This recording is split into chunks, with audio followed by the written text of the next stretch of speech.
I'm back. I'm making my second video. In this video I'm going to be talking about the shape and the shape of the universe and gravity. Okay? Now I'm not going to be drinking beer this time. No. I'm going to be drinking some whiskey. Alright, so here I go.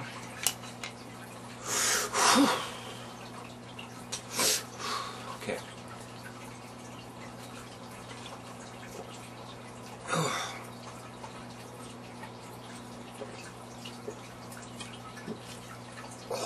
Ooh.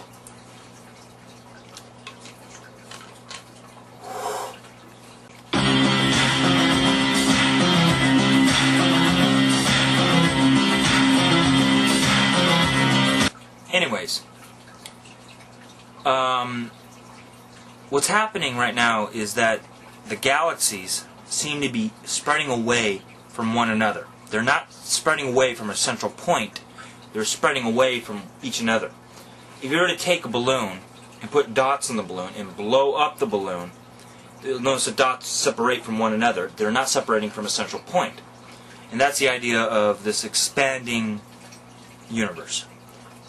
To talk about that balloon concept is to manufacture the idea that time and space are modeled or structured around the concept of a sphere. Alright? Now, because there is nothing inside or outside of the balloon, it manifests as sky. Alright? To explain it in another way, if you were to take a rocket ship from the Earth, right, and it could go, this is a magical rocket ship, it could go any speed. If you were to blast off from the Earth and keep on going in one direction, what would happen? Well, one, you can keep on going forever. Right? That's an open universe, an infinite universe. Okay? Two, you'll eventually hit some kind of wall. Alright? 3, you'll keep on traveling until the universe ends on itself someday, and that would be a form of hitting a wall. Or 4, you keep on going, and then you come back the other side. Alright? And that's what happens. If you go that direction, you'll come back the other side. It's because time and space is manufactured around the concept of a sphere. Alright? Just like the Earth is with land, the universe does the same thing with time and space. And since it's not like, it can't be like we're living on the surface of a sphere, there has to be an up and down and all that shit, it manifests as a sky. So this is kind of like a fourth dimensional concept of, you know, space and time and all that shit.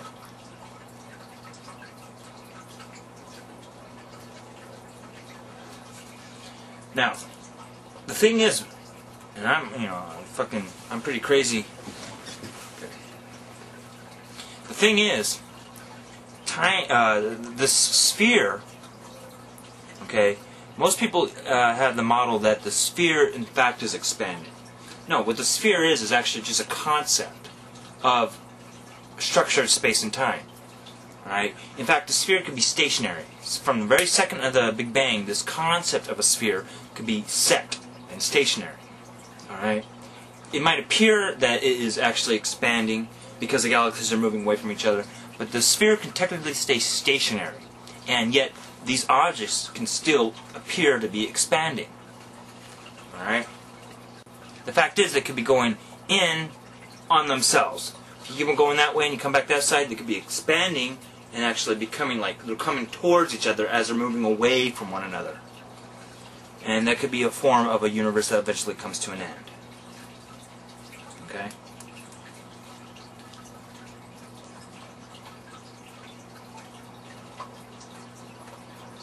So here's a little food for thought, you know, kind of like think about that for a second, you know, if it makes sense. Keep in mind I'm drunk again. Alright.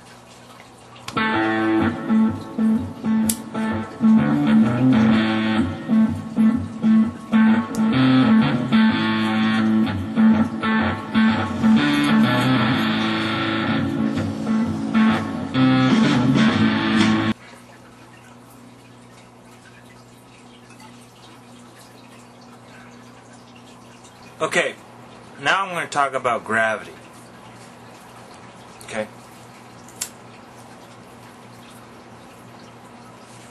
Let me explain something to you about gravity real quick to kind of open your mind to how gravity may work. If you were to take a fucking whiskey bottle and a bottle cap. Now the whiskey bottle weighs a lot more than the bottle cap.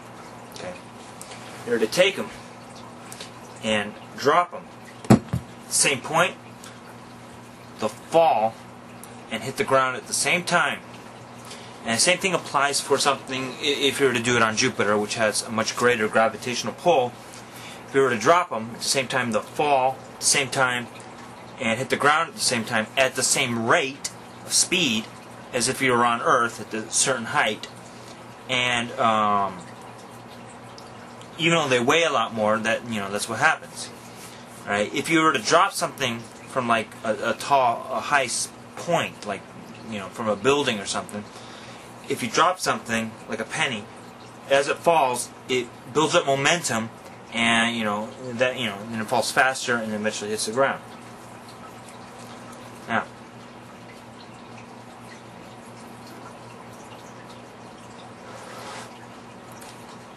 gravity is basically, its secrets are hidden in matter. All right.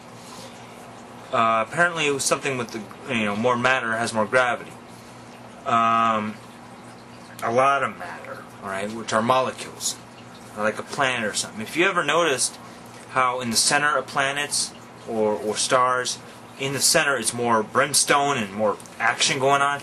Somehow, what's happening is matter warps space, simply because matter takes up space. Now, matter is just the structure of subatomic particles, and these objects, even as close as they've gotten, which are quarks, are still spherical in structure. Alright? It's kind of funny how things keep on working in the idea of spheres, the Earth's surface, time and space, fucking molecules, as if this was just frequency. Tuning in on some kind of fundamental viewer, person, how it just makes them. Anyway, back to gravity.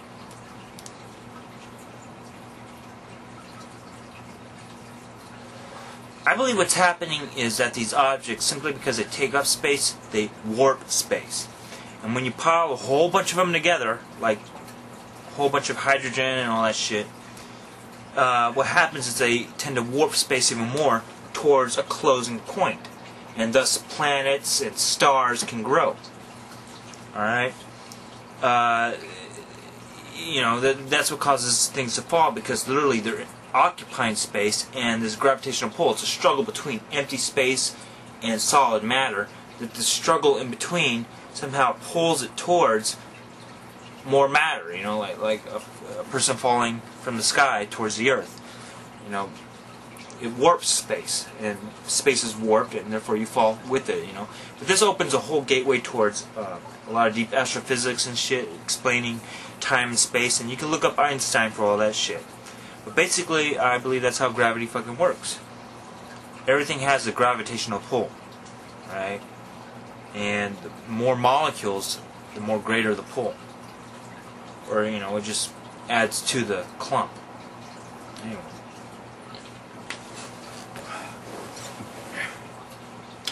Anyways, to conclude it, these are my basic models of gravity and the structure of space and time. There's a lot more information that I could probably give out, and I'm probably going to make a series of videos. But this is all mainly for those who kind of have an open mind or are working on the project and the subject.